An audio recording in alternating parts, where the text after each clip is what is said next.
দ্রুত নির্বাচনী রোডম্যাপ দেবে সরকার, জানালেন পররাষ্ট্র উপদেষ্টা। নিবন্ধিত সব দল নিয়েই হবে নির্বাচন, বললেন সিসি। বিএনপির ঐক্যে ফাটল ধরানোর চেষ্টা চলছে, মন্তব্য ফখরুলের। জনগণকে স্বস্তি দিতে ব্যর্থ সরকার, বললেন রিজভী। সড়ক দুর্ঘটনা রোধে কঠোর হচ্ছে সরকার। ফিটনেসবিহীন গাড়ি ও লাইসেন্স ছাড়া চালকের দুর্ঘটনার দায় বিআরটিএর। এবং 43তম বিসিএস-এর 267 জনকে নিয়োগ দিয়ে প্রজ্ঞাপন। সহকারী কমিশনার হিসেবে 15 জানুয়ারির মধ্যে যোগ দেওয়ার নির্দেশ।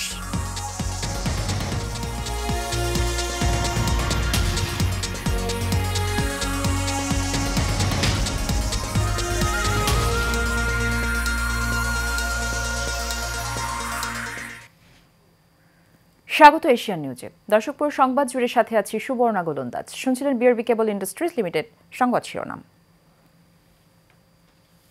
পৃথিবীর অন্য কোনো দেশের এত রাজনৈতিক দলের শাখা নেই যত বাংলাদেশে রয়েছে বলে মন্তব্য করেছেন পররাষ্ট্র উপদেষ্টা মোহাম্মদ তৌহিদ হোসেন। তিনি বলেন, শিগগিরই রোডম্যাপ দিয়ে নির্বাচিত সরকারের কাছে ক্ষমতা হস্তান্তর করবে সরকার। সকালে রাজধানীর একটি হোটেলে ব্র্যান্ডিং বাংলাদেশ শীর্ষক অনুষ্ঠানে তিনি এসব কথা বলেন।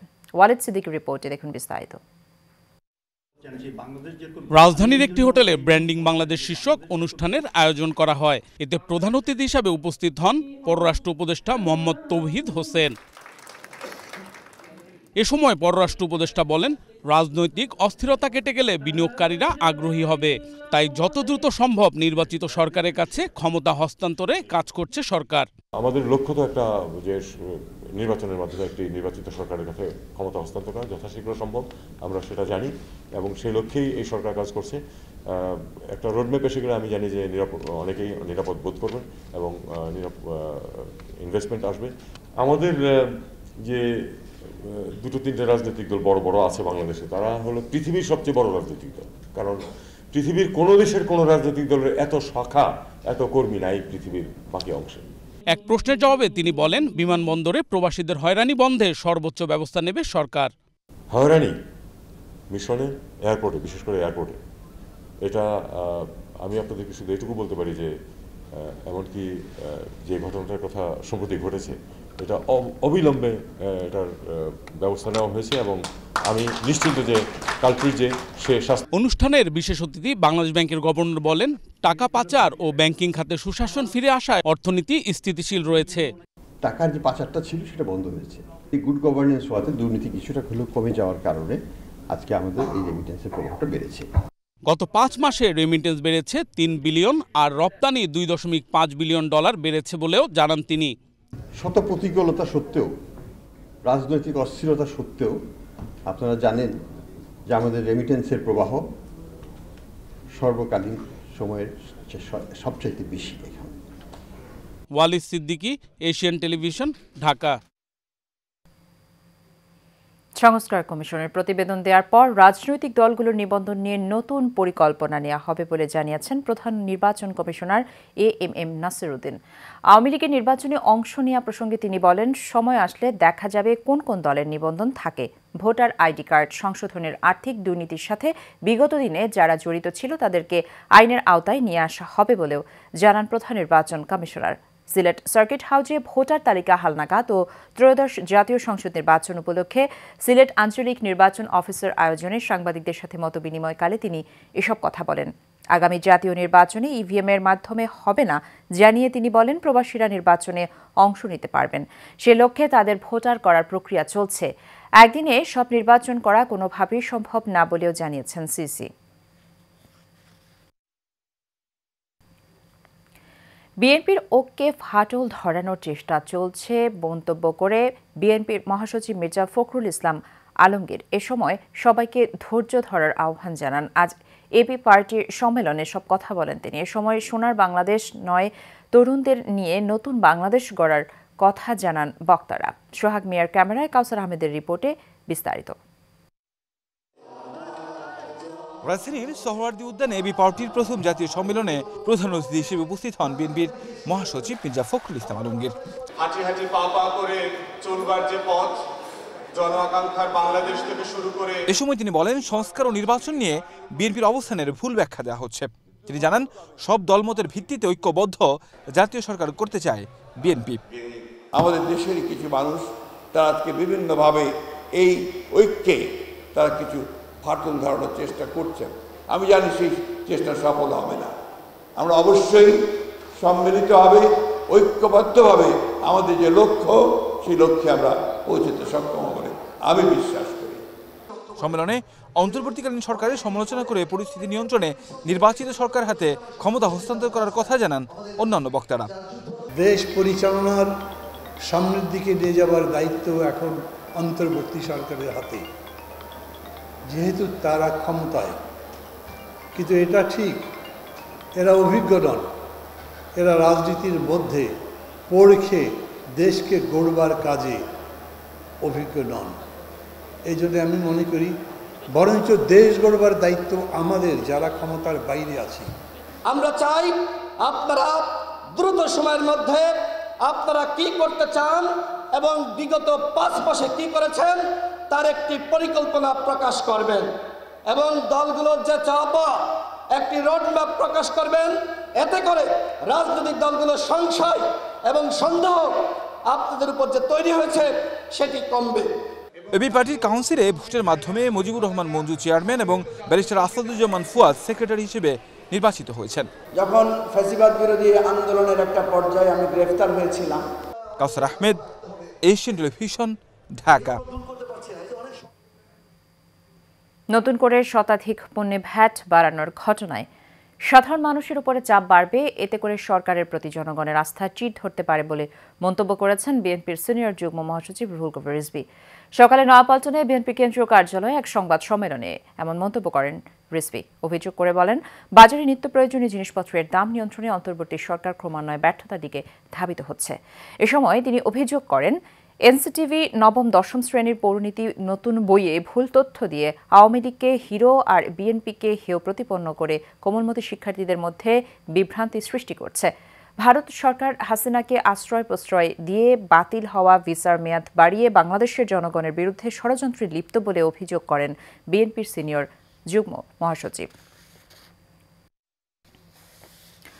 সিলেটের বিত্তমান মানুষের সহায়তা ও ব্র্যাকের আর্থিক অনুদানে প্রতিষ্ঠিত কিডনি ফাউন্ডেশন হাসপাতালের উদ্বোধন করেছেন প্রধান উপদেষ্টা ডক্টর মোহাম্মদ ইউনূস। এই উদ্যোগে সুবিধাবঞ্চিতরা সবচেয়ে বেশি উপকৃত হবেন বলে জানান তিনি। আজ সিলেটের নাজিরের গাঁওয়ের বাদাঘাট রোড এলাকায় নতুন প্রতিষ্ঠিত কিডনি ফাউন্ডেশন হাসপাতালের উদ্বোধনী অনুষ্ঠানে এক ভিডিও বার্তায় তিনি হাসপাতালের উদ্বোধন ঘোষণা করেন। উদ্বোধনী বার্তায় তিনি বলেন, এই হাসপাতাল গড়ার পেছনে যারা সংযুক্ত আছে সবাই সুপরিচিত মানুষ। তাই তিনি বলেন, এই 150 শয্যার হাসপাতালের বিশেষ করে ভূমিকা রাখবে সুবিধাবঞ্চিত মানুষের স্বাস্থ্যসেবায়। অনুষ্ঠানে অন্যান্যদের মধ্যে আর উপস্থিত ছিলেন অন্তর্বর্তী সরকারের সমাজ কল্যাণ মন্ত্রণালয়ের উপদেষ্টা শর্মিন মুর্শিদ ও সাবেক তত্ত্বাবধায়ক সরকারের উপদেষ্টা রাশেদা কে চৌধুরী।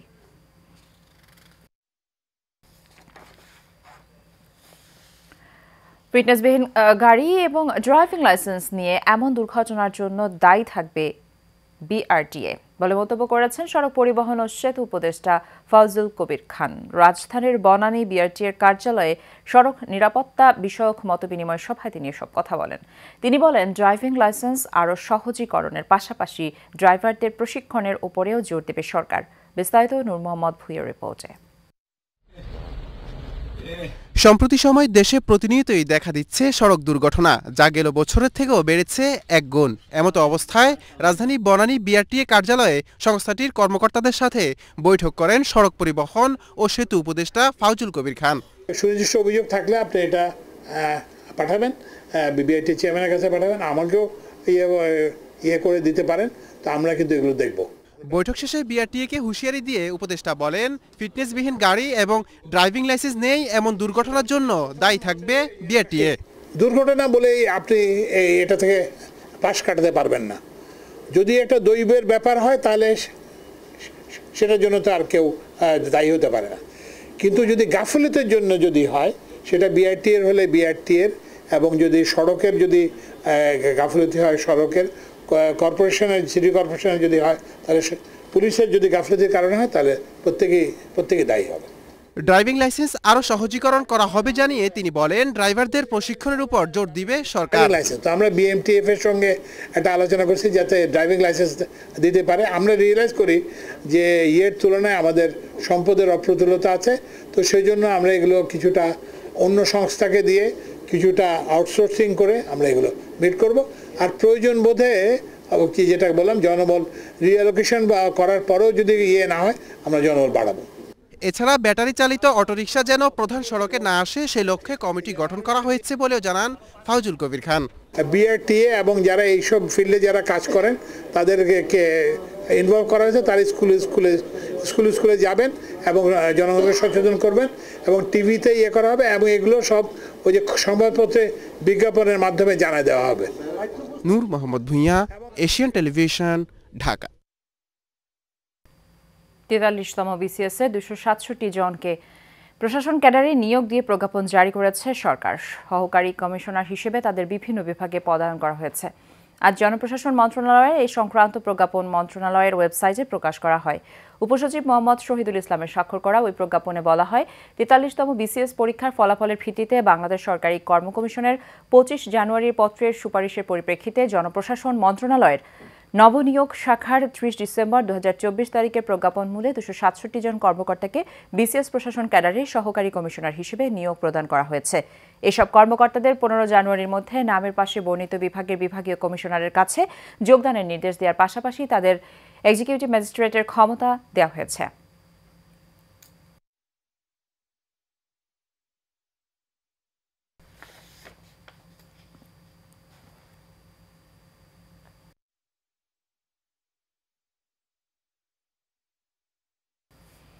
বিএনপির ভারপ্রাপ্ত চেয়ারম্যান তারেক রহমান ঘোষিত রাষ্ট্র মেরামতের 31 দফার পক্ষে জনমত গঠনে প্রচারণা চালিয়েছে জিয়া মঞ্চ। ঢাকা মহানগর দক্ষিণ জিয়া মঞ্চের আয়োজনে এই প্রচারণার প্রধান অতিথি ছিলেন বিএনপির চেয়ারপারসনের অন্যতম উপদেষ্টা ও জিয়া মঞ্চের কেন্দ্রীয় সভাপতি বীর মুক্তিযোদ্ধা আব্দুস সালাম। এ সময় উপস্থিত ছিলেন জিয়া মঞ্চ কেন্দ্রীয় কমিটির সাধারণ সম্পাদক ফয়েজুল্লাহ ইকবাল সহ অন্যান্য নেতাকর্মীরা। পরে সাধারণ মানুষের মাঝে লিফলেট বিতরণ করা হয়।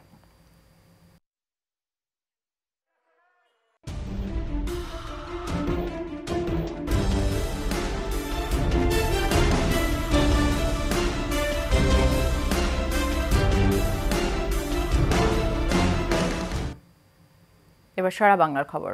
জাতীয় নদী রক্ষা কমিশনের সাবেক চেয়ারম্যান ডক্টর মঞ্জুর আহমেদ চৌধুরী বলেছেন, নদীর ব্যাপারে ভারত অবিশ্বস্ত বন্ধু। ভারতকে নদীর ব্যাপারে বিশ্বাস করা যায় না। তাই বাংলাদেশকে পানির বিষয়ে ভারতের উপরে নির্ভরশীল না হয়ে স্বনির্ভর হতে হবে। তিনি বলেন, ভারতের সাথে বাংলাদেশের 50টিরও বেশি আন্তঃসীমান্ত নদী রয়েছে। তবে এসব নদীর পানির ন্যায্য হিস্সা নিয়ে দুই দেশের চুক্তি অনুযায়ী ভারতের আগ্রহ খুবই কম, যা ভবিষ্যতে বাংলাদেশের জন্য হুমকি হয়ে দাঁড়াবে। তাই ভারতের উপরে নির্ভরশীল না হয়ে বর্ষাকালে পানি ধরে রাখতে ডেল্টা প্রকল্প গ্রহণ করার পরামর্শ জাতীয় নদী রক্ষা কমিশনের সাবেক এই চেয়ারম্যানের।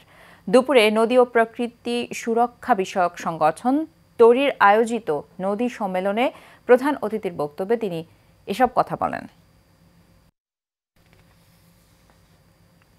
টঙ্গীতে বিএনপি নেতা নুরুল ইসলাম সরকারের মুক্তির দাবিতে বিক্ষোভ মিছিল সড়ক অবরোধ করেন তার সমর্থকরা।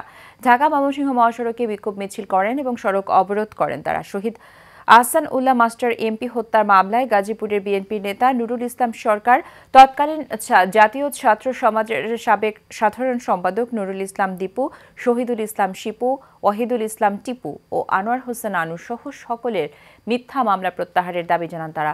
বন্দীদের দ্রুত মুক্তি দেওয়ার আহ্বান জানিয়ে বক্তারা বলেন, দাবি আদায় না হলে কঠোর কর্মসূচি দেওয়া হবে।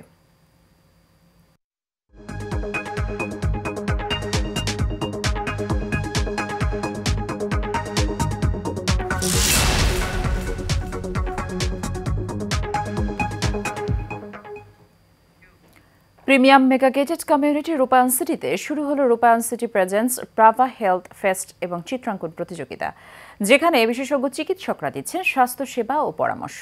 এই ফেস্ট চলবে 11 জানুয়ারি পর্যন্ত। মেরাব সুমনের রিপোর্ট বিস্তারিত।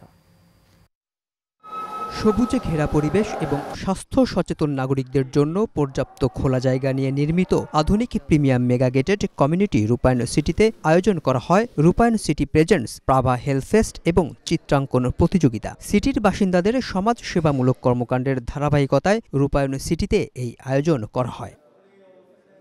চমৎকার এই আয়োজন ভিন্ন মাত্রা যোগ করেছে রূপায়ণ সিটিতে, যেখানে বিশেষজ্ঞ চিকিৎসক দিচ্ছেন স্বাস্থ্যসেবা ও পরামর্শ। ফ্যামিলি ফিজিশিয়ানই কিন্তু প্রাইমারি লেভেলে চিকিৎসাটা দিয়ে থাকে এবং যেটা খুবই ম্যান্ডেটরি। আপনি যে কোনো ধরনের ডিজিজ বা হেলথ ইস্যুস সবকিছু কিন্তু ফ্যামিলি ফিজিশিয়ান। এখানকার যে কমিউনিটিটা আছে রূপায়ণ সিটির, তো ওদেরকে আসলে একটা হেলথ সার্ভিস দেয়া। তো আমাদের সাথে হচ্ছে কি আমরা ভাইটাল নিয়েছিলাম, হাইট ওয়েট এগুলোর সাথে আমাদের ডক্টর ছিল, আমি ক্লিনিক্যাল নিউট্রিশনের ডায়েটিশিয়ান আছি। স্বাস্থ্য সচেতন নগরবাসীর স্বাস্থ্য সেবা বৃদ্ধির লক্ষ্যে এই আয়োজন বলে জানান প্রাভার ম্যানেজার। আমরা আজকে এসেছি রূপায়ণ সিটি উত্তরাতে। আমরা রূপায়ণ সিটির কোলাবোরেশনে একটা প্রাভা হেলথ কমিউনিটি ফেস্ট করছি।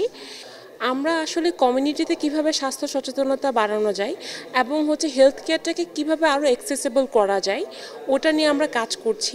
প্রাভা হেলথে যে বিভিন্ন সার্ভিসগুলো আছে, ধরেন আমাদের 24টারও বেশি ডিপার্টমেন্টের 70টারও বেশি ডক্টর আছে, আমাদের বিভিন্ন ল্যাব টেস্ট আছে যেটা আমরা ঘরের ল্যাবের মাধ্যমে হোম স্যাম্পল কালেকশনও করে থাকি। ভবিষ্যতেও এ ধরনের হেলথ ফেস্টের আয়োজন করা হবে বলে জানান সংশ্লিষ্টরা।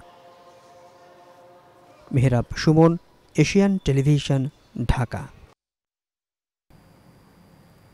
Laptop, desktop, all in one PC, tablet, printer, monitor, speaker সহ বিভিন্ন কম্পিউটার অ্যাক্সেসরিজ কেনার পণ্যভেদে নিশ্চিত সর্বোচ্চ 50% পর্যন্ত ডিসকাউন্ট পাচ্ছেন ক্রেতারা।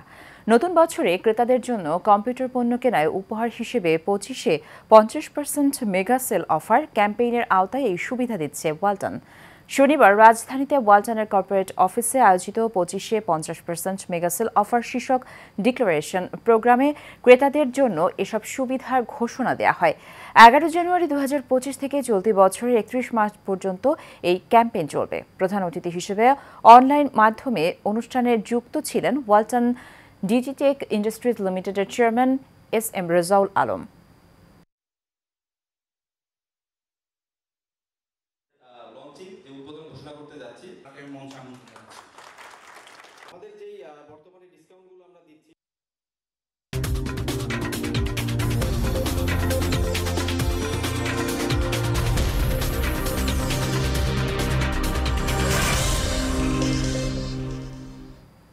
খেলার খবর। আন্তর্জাতিক ক্রিকেট থেকে অবসরের ঘোষণা দিয়েছেন বাংলাদেশের সাবেক অধিনায়ক তামিম ইকবাল। শুক্রবার রাতে দেয়া এক ফেসবুক পোস্টে তিনি এই কথা জানিয়েছেন। এর আগে 2023 সালের জুলাইতে বাংলাদেশের ক্রিকেট ভক্তদের চমকে দিয়ে প্রথমবারের মতো আন্তর্জাতিক ক্রিকেট থেকে অবসরের ঘোষণা দিয়েছিলেন তামিম। নাটকীয়ভাবে একদিন পরই তৎকালীন প্রধানমন্ত্রীর অনুরোধে তিনি ক্রিকেটে ফেরার ঘোষণা দেন। আন্তর্জাতিক ক্রিকেটে ফিরলেও এরপর আর খেলা হয়নি তামিমের। সর্বশেষ ওয়ানডে বিশ্বকাপের দল থেকে তিনি সরিয়ে নেন নিজেকে। এরপর থেকে আর জাতীয় দলে ফেরার সময় নিয়ে অনিশ্চয়তায় পেন্ডুলাম দুলছিল। আসন্ন আইসিসি চ্যাম্পিয়ন্স ট্রফিতে ঘিরে তামিমের জাতীয় দলে ফেরার তোড়জোড় শুরু হয় আবারও। সেই পরিস্থিতিতেই দ্বিতীয় দফায় চূড়ান্ত সিদ্ধান্তটি জানিয়ে দিলেন দেশসেরা এই ওপেনার।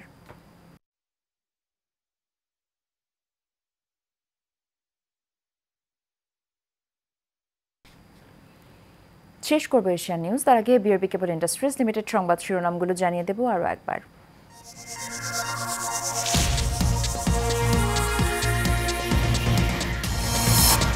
দ্রুত নির্বাচনী রোডম্যাপ দেবে সরকার, জানালেন পররাষ্ট্র উপদেষ্টা। নিবন্ধিত সব দল নিয়েই হবে নির্বাচন, বললেন সিইসি। বিএনপির পক্ষে ফাটল ধরানোর চেষ্টা চলছে, মন্তব্য ফখরুলের। জনগণকে স্বস্তি দিতে ব্যর্থ সরকার, বললেন রিজভী। সড়ক দুর্ঘটনা রোধে কঠোর হচ্ছে সরকার। ফিটনেসবিহীন গাড়ি ও লাইসেন্স ছাড়া চালকের দুর্ঘটনার দায় বিআরটিএর। এবং 43তম বিসিএস-এ 267 জনকে নিয়োগ দিয়ে প্রজ্ঞাপন। সহকারী কমিশনার হিসেবে 15 জানুয়ারির মধ্যে যোগ দেওয়ার নির্দেশ।